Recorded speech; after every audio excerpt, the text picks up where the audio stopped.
राहुल गांधी ने कहा कि आरएसएस बीजेपी के लिए एक शब्द है, सत्याग्रही। ये सत्ता के लिए किसी के सामने भी झुक जाएंगे। पार्लियामेंट में मैंने अडानी पर आक्रमण किया, पूछा कि 609 नंबर से दूसरे नंबर पर कैसे पहुंच गए। ऑस्ट्रेलिया, श्रीलंका, हर जगह उन्हें ही फायदा मिलता है, कॉन्ट्रैक्ट मिल जाता है। किसी ने कहा कि नरेंद्र मोदी ने दबाव डालकर कॉन्ट्रैक्ट दिलवाया है। मैंने पार्लियामेंट में सिर्फ इतना पूछा कि आखिर रिश्ता क्या है। पूरी की पूरी सरकार, मंत्री अडानी की रक्षा करने में लग गए। मैंने एक उद्योगपति पे आक्रमण किया, अडानी जी पे मैंने आक्रमण किया। मैंने कहा कि अडानी जी 609 नंबर से दूसरे नंबर तक कैसे पहुंचे। आपकी जो फॉरेन पॉलिसी बनती है,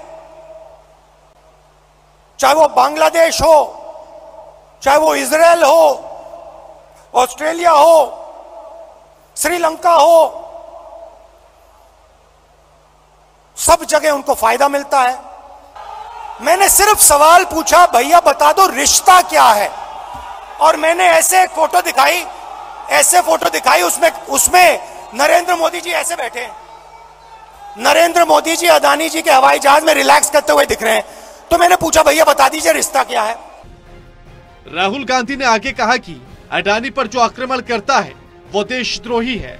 मतलब अडानी देश के सबसे बड़े भक्त हो गए। क्या है अडानी में जिससे बीजेपी आरएसएस को इनकी रक्षा करनी पड़ रही है।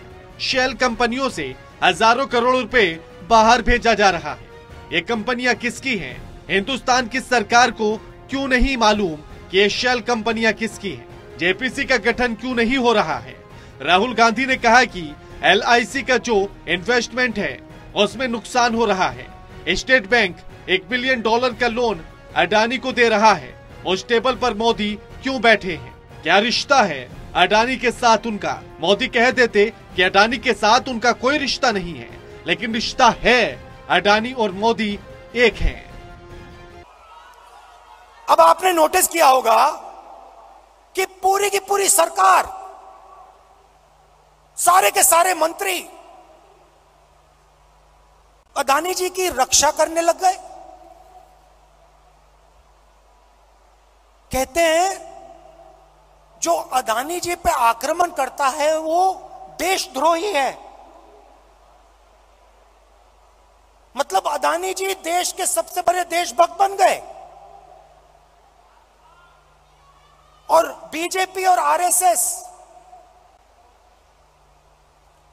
इस व्यक्ति की रक्षा कर रही है। राहुल ने कहा कि देश का पूरा धन एक ही व्यक्ति के हाथ में जा रहा है।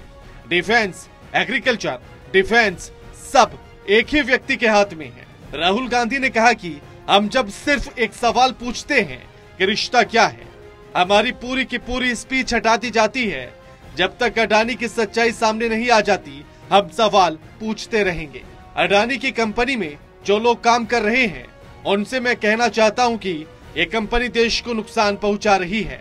राहुल ने कहा कि आजादी की लड़ाई भी एक कंपनी से शुरू हुई थी। उस कंपनी ने भी हिंदुस्तान का सारा धन उठा लिया था। इतिहास रिपीट हो रहा है। देश के खिलाफ काम हो रहा है। देश के खिलाफ काम होगा तो कांग्रेस पार्टी खड़ी हो जाएगी। राहुल गांधी ने कहा कि ये पुजारियों की पार्टी नहीं, तपस्वियों की पार्टी है। सिर्फ 4 महीने की तपस्या से सबने देखा देश में कैसे जान आ गई। तपस्या बंद नहीं होनी चाहिए। अब नेता को इस तपस्या में शामिल होना चाहिए। सबका पसीना निकलना चाहिए। सीनियर नेता बैठे हैं, तपस्या का प्रोग्राम बनाइए। अपना खून पसीना देश को देंगे। हम जैसे ही तपस्या में खड़े हो जाएंगे, पूरा देश इसमें शामिल हो जाएगा। रायपुर में कांग्रेस के 85वें अधिवेशन में राहुल गांधी ने केंद्र सरकार पर जमकर निशाना साधा। इसके साथ ही राहुल गांधी ने भारत जोड़ो यात्रा के बारे में, अपने अनुभव के बारे में भी लोगों से बात की। Neeraj Tiwari, total TV, Raipur, Chhattisgarh.